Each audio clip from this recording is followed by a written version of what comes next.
नमस्ते दोस्तों, मेरा नाम है हिमांशु और स्वागत करता हूं आपका इस नई वीडियो में। दोस्तों, आज मैं आपसे अपनी दुबई की ट्रिप के बारे में बात करने वाला हूं और बताने वाला हूं आपको काफ़ी ऐसे पॉइंट जो कि आपको बहुत ज़्यादा इंपॉर्टेंट हैं अगर आप पहली बार दुबई जा रहे हो। दुबई बहुत ही अच्छा शहर है अगर आप घूमना चाहते हो, लेकिन काफ़ी चीज़ें ऐसी होती हैं जो आपको पता नहीं होती हैं, जिसकी वजह से आपका खर्चा थोड़ा सा बढ़ जाता है, जो कि मैंने भी फेस किया। मैंने दुबई जाने से पहले यूट्यूब पर और गूगल पर काफ़ी सारी वीडियो देखी थी और सर्च किया था कंटेंट, तो मेरे को ये पॉइंट तब नहीं पता थे और ये जो भी इस वीडियो में मैं आपसे बात करने वाला हूँ वो सारी चीज़ें आपको कहीं भी इजीली एक्सेसिबल नहीं होने वाली। तो आपसे बस एक रिक्वेस्ट कर रहा हूँ कि अगर आपको मेरी वीडियो में कुछ भी नई जानकारी मिलती है तो प्लीज़ इस चैनल को सब्सक्राइब कर लेना।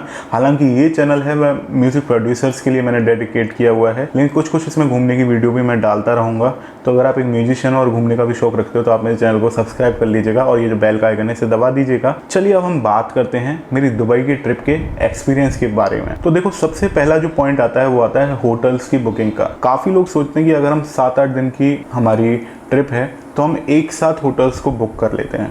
दोस्तों, मैंने ये देखा था डिफरेंस कि अगर आप होटल्स को एक साथ बुक करते हो तो आपका जैसे 35,000 अगर आपका खर्चा आ रहा है, सपोज करो एक ट्रिप का होटल्स की बुकिंग का, तो अगर आप होटल्स को 2-2, 3-3 दिन के लिए बुक करते हो या एक दिन के लिए बुक करते हो तो आपका जो खर्चा है ना उसमें 10,000 के अराउंड का जो आपको डिफरेंस है वो देखने को मिलेगा।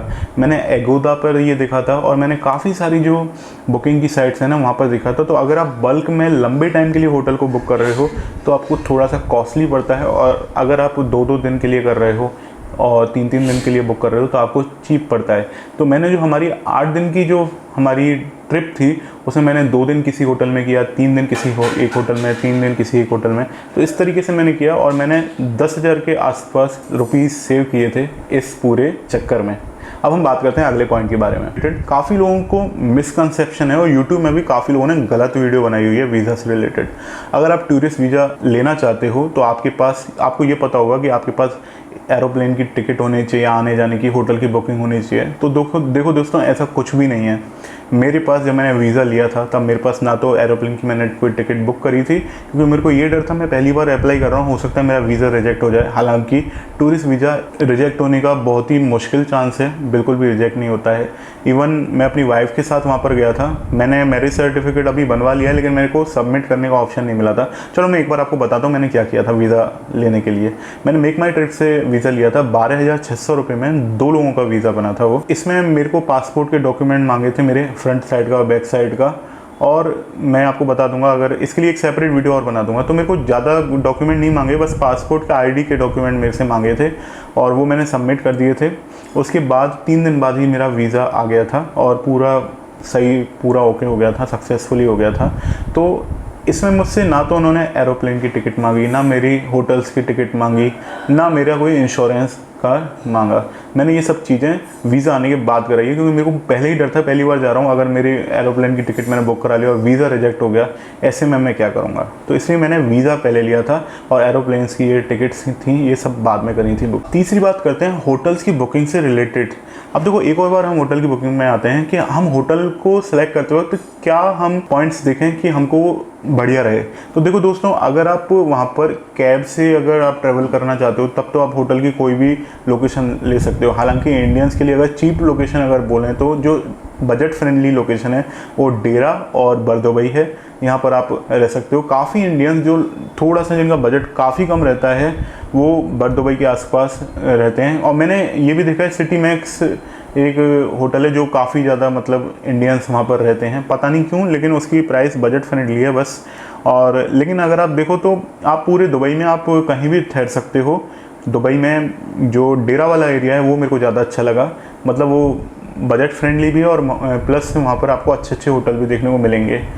तो अब मैं आपको आता हूँ कि देखो, होटल का सिलेक्शन जो आपको करना है ना, अगर आप कैब के हिसाब से चलने का प्लान कर रहे हो तो आपको कोई भी लोकेशन ले लो, लेकिन अगर आपके पास कैब का खर्चा देने का नहीं है, क्योंकि कैब वहाँ पर बहुत कॉस्टली पड़ती है, मतलब आप ये समझ लो कि 2,000 रुपये एक साइड के जाने के लग सकते हैं आपके। और 2,000 रुपये लौटने के, तो आप 4,000 रुपये का आप समझ लो ये होता है। लेकिन अगर आप सोच रहे हो कि आपको सस्ते में करनी है तो आपको वहाँ पर नॉल कार्ड बनवाना पड़ता है। नॉल कार्ड आपका बस और वहाँ पर मरीन ट्रांसपोर्ट भी है, मतलब नाव चलती हैं, बहुत ईजी पड़ता है। और तीसरा मेट्रो, तीनों के लिए काम आता है। तो आप नॉल कार्ड आप ले सकते हो। और नॉल कार्ड अगर आप ले रहे हो तो मैं आपको कहूँगा कि आप मेट्रो स्टेशन के 200 मीटर के दायरे में आप अपना होटल सेलेक्ट करो, जिससे आपको जाने में कहीं दिक्कत नहीं आएगी। हालांकि वहाँ पर बस की भी सर्विस रहती है, तो बस का रूट आप एक बार नेट पर सर्च कर लेना, दुबई में आपको बस का रूट कहाँ कहाँ अवेलेबल है। तो आप या तो बस के अकॉर्डिंग करो या फिर आप मेट्रो के अकॉर्डिंग।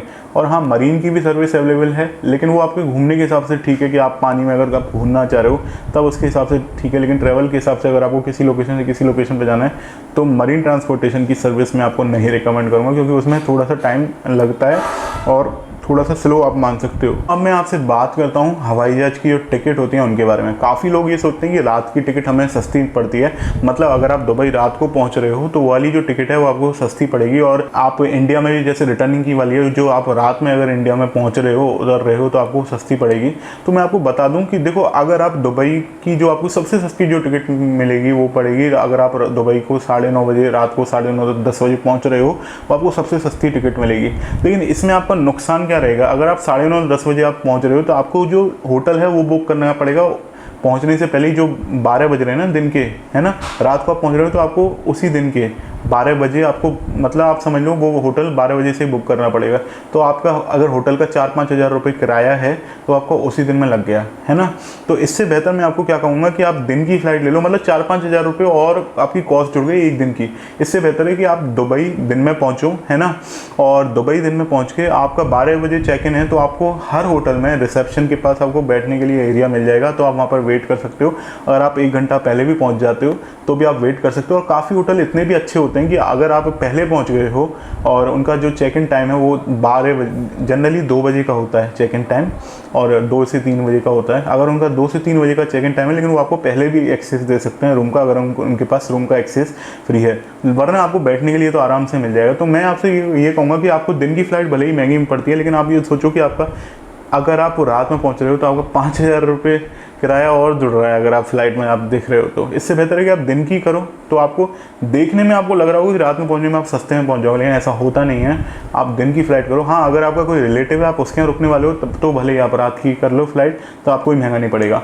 और हाँ, यहीं पर ही हम आते हैं, लौटने की भी फ़्लाइट है जो दिल्ली की है। अगर आप अपनी, जैसे मैं रहता हूँ भरतपुर में, तो मेरे को दिल्ली से भरतपुर लौटने के लिए कैब हायर करनी पड़ी थी, जिसका मेरे को 4,000 रुपये और एक्स्ट्रा देना पड़ा था। अगर दिन में होता तो मेरे को लौटने में आसानी रहती, मैं कोई भी रेल से आ जाता, बुकिंग करा के आ जाता, 600-700 रुपये में अपने घर पर पहुंच जाता है। तो ये आपको ध्यान रखना है कि दिन की आपको लगता है महंगी पड़ती है, लेकिन अगर आप ओवरऑल देखो तो आपको दिन की जो फ्लाइट है वो सस्ती पड़ेगी पूरी ट्रिप के साथ। तो हम खाने से रिलेटेड बात करते हैं। काफ़ी लोग ये समझते होंगे कि हमें होटल में ही खाना बुक कर लेना चाहिए, क्योंकि होटल में हमको सारी चीज़ें ईजिली एक्सेसिबल हो जाएंगी। इस नीचे होटल में रिसेप्शन के पास ही एक रेस्टोरेंट बना होता है जिसमें आपको खाना खाने जाना होता है। लेकिन अगर आप वेजिटेरियन हो, प्योर वेजिटेरियन, तो मैं आपको ये कहूँगा कि आपको होटल का खाना बिल्कुल भी पसंद नहीं आने वाला है, अगर आप इंडियन डिशेज को ही खाने वाले हो तो। और थोड़ा आपको जो खाना है वो होटल का कॉस्टली ही पड़ेगा। तो बेहतर ये है कि आप नियरेस्ट इंडियन रेस्टोरेंट आपको बहुत सारे मिल जाएंगे। दुबई में ज़्यादातर आपको साउथ इंडियन मुस्लिम मिलेंगे, जो कि, या गुजराती लोग भी आपको मिल जाएंगे जो कि इजीली हिंदी समझ सकते हैं। साउथ इंडियन जो हैं लोग हैं वो आपको थोड़ा सा हिंदी आपकी, उनकी थोड़ी सी कम अच्छी होती है, लेकिन हाँ वो समझ सकते हैं। और बाकी गुजराती लोग हिंदी समझ लेंगे आपकी। तो आपको इतना ज़्यादा टफ नहीं है इंडियन रेस्टोरेंट को सर्च करना वहाँ पर। और मैं आपको बताऊँ कि 300 से 400 रुपये में आप एक थाली वहाँ पर ले सकते हो। तो आपको देखो, तो 2 लोग भी हो तो आपको 600-700 रुपये में आपको थाली वहाँ पर मिल जाएगी दोनों को। तो वो सस्ता है, बजाय आप, अगर आप डिनर देखो तो डिनर आपको 1400-1500 रुपये में पर पर्सन का पड़ेगा होटल का। तो बेहतर ये है कि आप वहाँ पर रेस्टोरेंट सर्च करो, उसमें आपको खाना अच्छा भी मिलेगा, इंडियन हो वेजिटेरियन हो। अगर आप नॉन वेजिटेरियन हो तब तो आपके लिए वो खाना बढ़िया है। लेकिन मैं आपको ये बताऊं कि मेरे को खाना जो होटल का था उसका स्वाद बहुत ही बेकार लगा, एवं उनके जो डेजर्ट भी थे ना वो भी बहुत बेकार थे। तो बेहतर ये है कि आप इंडियन रेस्टोरेंट में खाना खाओ। पास आप देख लेना आपके पास में कुछ भी मिल जाएगा, वरना ताला भात एक ऐसी ऐप है, या करीम एक ऐसी ऐप है जिनकी मदद से आप अपने खाने को घर पर मंगवा सकते हो। पिज़्ज़ा, वेजिटेरियन पिज़्ज़ा बहुत अच्छा आता है दुबई में, मैंने खाया, मेरे को बहुत अच्छा लगा। लेकिन हाँ, आपको वेस्टर्न फूड है वो अच्छा मिल जाएगा, लेकिन इंडियन फूड है वो बहुत ही बेकार मिलेगा। और प्लस मेरे को मीठा भी पसंद नहीं आया दुबई का, बहुत ही बेकार लगा। हाँ, चॉकलेट्स मेरे को बहुत अच्छी लगी, दुबई की डेट चॉकलेट्स आती हैं, अगर आप जा रहे हो वहाँ पर तो अपने जो रिश्तेदार हैं आप उनके लिए लेके आना, बहुत अच्छा लगेगा उनको भी और आपको भी, वो खाने में बहुत अच्छी लगेंगी। बात करते हैं ट्रांसपोर्टेशन के बारे में। तो देखो वहाँ पर करीम ऐप है जिसकी मदद से आप वहाँ की जो गवर्नमेंट वाली जो DTC वाली जो मतलब दुबई ट्रांसपोर्ट कॉरपोरेशन वाली जो कैब हैं उनको भी बुक कर सकते हो। और करीम एक तरीके से उबेर का ही एक पार्ट है जो मेरे को पता चला है, और वो वहाँ पर UAE में काम करता है। तो और उनकी करीम की जो खुद की जो कैब हैं उनको भी आप बुक कर सकते हो। तो करीम की जो खुद की कैब हैं वो थोड़ा महंगी पड़ती हैं, और हाला कैब बोलते हैं जो DTC के साथ इन्होंने मिल के बनाई हुई है, जो मतलब जिनको सर्विस प्रोवाइड करते हैं, तो वो वाली थोड़ा आपको हाला कैब है वो आपको सस्ती पड़ेगी, तो आप वो बुक कर सकते हो। लेकिन इनका भी आप देखो ना, सस्ती का भी मतलब आप ये समझ लो बहुत महंगी है। मतलब ट्रांसपोर्टेशन का आप समझ लो कि 100 दिरहम, मतलब 100 दिरहम ईजीली है, 50 दिरहम से ऊपर ही लगेगा, 60-70 दिरहम से ऊपर ही लगेगा, आप ये समझ लो बहुत ज़्यादा कॉस्टली है। तो बेहतर ये रहेगा कि आप एक नॉल कार्ड बनवा लो, किसी भी आप मेट्रो स्टेशन में जाकर वहाँ पर आप बोल दीजिए कि I need a knoll card, वो आपको बना के दे देंगे। शायद जो उसमें जो मिनिमम चालू हो रहा है जो 20 दिरहम है, शायद 20 दिरहम, मैंने 30 दिरहम का बनवाया था उसमें, तो वो आपको 20-30 दिरहम में आपको नॉल कार्ड मिल जाएगा। मतलब आप समझ लो कि आपको 600-700 रुपये में नॉल कार्ड पड़ जाएगा। तो आप देखो ना, तो अगर आप मेट्रो को यूज़ करोगे तो आपका काफ़ी दूरी का भी जो चार्ज है ना वो 3-3 दिरहम का पड़ेगा। मतलब 60-70 रुपये में आप वहाँ पर पहुँच सकते हो अपनी जो डेस्टिनेशन है उधर। दुबई में बहुत सारी AC बस चलती हैं, दुबई में बहुत सारी मेट्रो की सर्विस बहुत अच्छी है, और मरीन ट्रांसपोर्टेशन बहुत अच्छा है। इवन मैं आपको मरीन ट्रांसपोर्टेशन के बारे में बताऊं कि आपको अगर दुबई में जो लेक बनी हुई है अगर आपको उसको घूमना है तो आप मरीन ट्रांसपोर्ट स्टेशन के 2 स्टेशनों को सेलेक्ट कर लीजिए। जैसे मैंने बानियाज़ और ओल्ड सुक के बीच में घूमा था, तो आप अगर अच्छी वाली बोट जो आती है जिसमें मतलब बैठने की अच्छी सीट बनी हुई है, वो आपको 2 दिरहम में आपको घुमा सकती है। और अगर आपके पास 1 दिरहम में भी वहाँ पर प्राइवेट बोट होती हैं, वो आपको 1 दिरहम में घुमा सकती है। और अगर आप देखो कि नॉर्मल जो टूरिस्ट वाली जो होती हैं, सेम दिखने वाली भी आपको 12 दिरहम चार्ज करती है। सेम दिखने वाली नाव बोट है, आपको 12 दिरहम चार्ज करती है। तो बढ़िया है कि आप किसी मरीन ट्रांसपोर्ट स्टेशन है उस पर आप चले जाओ और वहाँ पर आप सर्च कर लो। तो बानियाज़ में मैंने ली थी और ओल्ड सुक पर मैं गया था, बहुत ही सही पड़ी थी। जाने वाली मैं जिसमें नॉल कार्ड लगता है मैं उससे गया था, तो उसमें 2 दिरहम लगे थे, और लौटने वाली में मैं प्राइवेट वाली से आया था क्योंकि गवर्नमेंट वाली अवेलेबल नहीं थी, तो उसमें मेरा 1 दिरहम लगा था पर पर्सन का। तो बहुत ही सस्ता है अगर आप नॉल कार्ड का यूज़ करते हो। नॉल कार्ड को आप इजीली ऑनलाइन रिचार्ज कर सकते हो अपने ATM कार्ड के थ्रू। कार्ड से बात आई कि अब हम बात करते हैं यहाँ पर क्रेडिट कार्ड, डेबिट कार्ड और ट्रैवल कार्ड्स के बारे में। तो देखो मेरे को ये पता चला कि अगर आप इंटरनेशनल डेबिट कार्ड और क्रेडिट कार्ड लेके जाते हो तो उसमें आपका खर्चा बहुत है, प्लस आप ट्रैवल कार्ड भी लेके जाते हो तो भी आपको जो कन्वर्जन रेट है ना, वो भी मेरे पास जैसे ICICI का मल्टी करेंसी ट्रैवल कार्ड था, तो उसमें जो मेरे को कन्वर्जन की जो रेट थी ना वो बहुत ही ख़राब मिली थी। तो बेहतर मैं ये कहूँगा कि आप ये चेक करो कि एयरपोर्ट पर कितना अलाउड है करेंसी को ले जाना, और आपको जितनी भी शॉपिंग करनी है आप उतना करेंसी, जितनी शॉपिंग करनी है ना आप उतनी ऑलरेडी आप अपने साथ लेके जाओ करेंसी कन्वर्ट करवा के। अब जैसे अगर आप किसी मेट्रो सिटी में रहते हो जहाँ पर ये सर्विस अवेलेबल है, तो आप वहाँ पर अपने पास करेंसी ले लो, जितनी अलाउड है आपको उतनी ले जाओ। लेकिन कार्ड अगर आप यूज़ कर रहे हो शॉपिंग के लिए तो आपका 2.5% एक्स्ट्रा चार्ज होता है। तो सपोज़ करो अगर आपका मोटिव है आईपैड या आईफोन लेने का, या आप एक कैमरा लेने का प्लान कर रहे हो, तो 2.5% आपका एक्स्ट्रा चार्ज लगेगा कार्ड पर। ये गोल्ड पर भी होता है लागू। अगर आप गोल्ड भी लेने का प्लान कर रहे हो तो आप कैश लेके जाओ, दुबई की करेंसी आपकी किसी भी सिटी से आप ले सकते हो, वो करेंसी लेके जाओ, वो ही आपको सस्ता पड़ेगा। मैंने 2.5% एक्स्ट्रा पे किया अपना कैमरा परचेज़ करने के लिए और अपना गोल्ड परचेज़ करने के लिए। यहाँ पर आपको ये बात ध्यान रखनी है कि आपको कार्ड जो भी लेके जाना है ना, ट्रैवल कार्ड लेके जाना है, ट्रैवल कार्ड में भी आपको कन्वर्जन रेट है ना वो ज़्यादा लगेगी। तो बेहतर है कि आप करेंसी लो। ट्रैवल कार्ड के बारे में और एक बार बात कर लेते हैं। मैंने ICICI का मल्टी करेंसी कार्ड लिया था, जिसमें मेरे को जो कन्वर्जन रेट जो लग रही थी 21.85 लग रही थी, जबकि जो नॉर्मल करेंसी थी दिरहम टू INR वो चल रही थी 20.53, तब मेरी 21.85 चल रही थी। बहुत ही बेकार रेट थी मेरे हिसाब से ये। इससे बेहतर था कि मैं इंडिया में करेंसी ले लेता। और एक मैंने ये और देखा था, बुक माई फॉरेक्स पर आप अगर कार्ड लेते हो उनका, तो उसमें आपको बेहतर आपको करेंसी रेट मिल रही थी। हालांकि उनकी सर्विस मैंने अभी उनकी सर्विस के थ्रू मैंने अपने ICICI के कार्ड को रीलोड करवाने का ट्राई किया था, लेकिन मेरा कार्ड रीलोड नहीं हुआ। तो मेरे को अभी उनसे भी बात करनी है कि मेरे कार्ड को में पैसा नहीं आया, वो रिफ़ंड करें। तो मैं आने वाले दिन में उनसे बात करूँगा इस बारे में।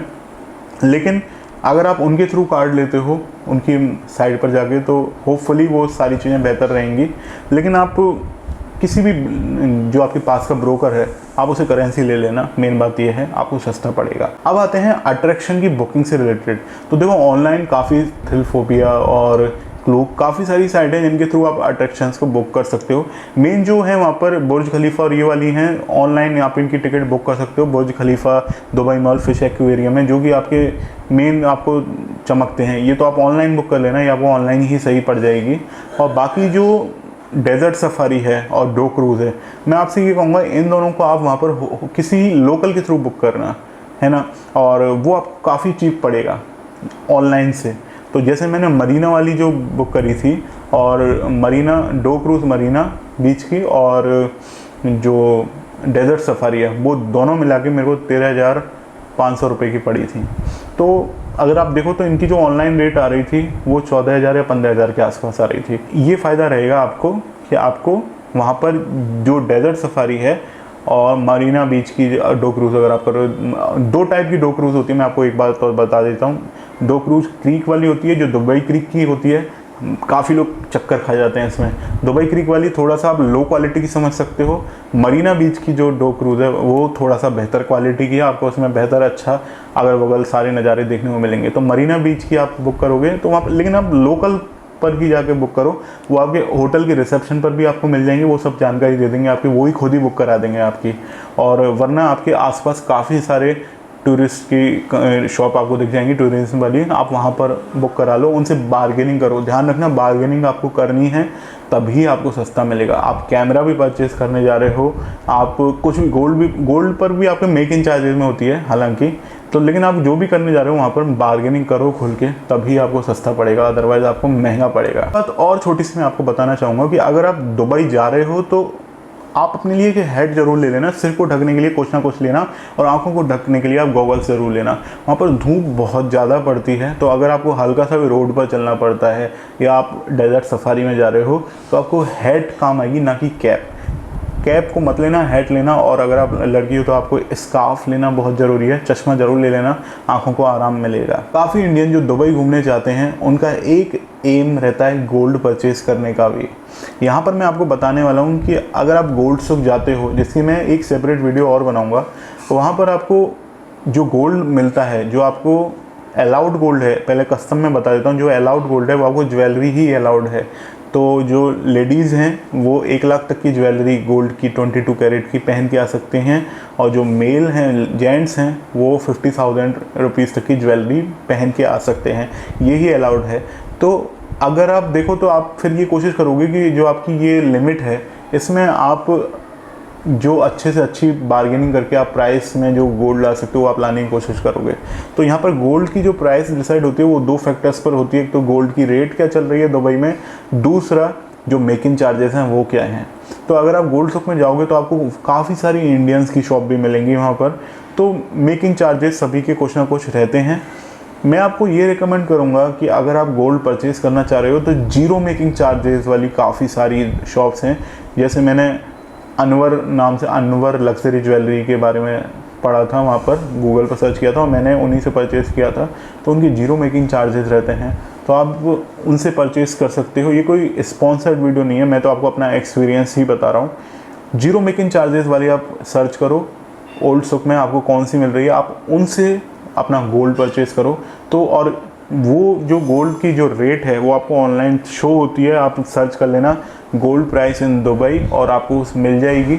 उस पर वो जो 5% जो उनका वैट होता है वो जोड़ के वो आपको देते हैं। 5% के बाद अगर आप कार्ड पेमेंट कर रहे हो तो अगेन आपका 2.5% लग जाएगा। इसलिए मैंने आपको कैश के लिए बोला कि आप कैश अपने पास रखें। तो देखो दोस्तों, ये मोटे मोटे जो रूल्स थे जो मैं आपको बताना चाहता था, आपको अपनी दुबई ट्रिप के दौरान ध्यान में रखने हैं। अगर मेरे को और भी कोई पॉइंट याद आएंगे तो मैं इसका पार्ट 2 बना दूंगा। आपको ये वीडियो कैसी लगी आप मेरे को बताना, और हाँ, मैं आपको जो भी मेरा खर्चा भी हुआ है उससे रिलेटेड मैं आपको वीडियो बताऊँगा, अगर आप इंटरेस्टेड होगे। जो म्यूज़िक प्रोड्यूसर है वो सोच रहे होंगे भाई म्यूज़िक की कब ला रहे हो वीडियो, मैं जल्दी आपके लिए म्यूज़िक की वीडियो लेके आने वाला हूँ। तब तक आपको रखना है अपना ख्याल। Take care, bye bye.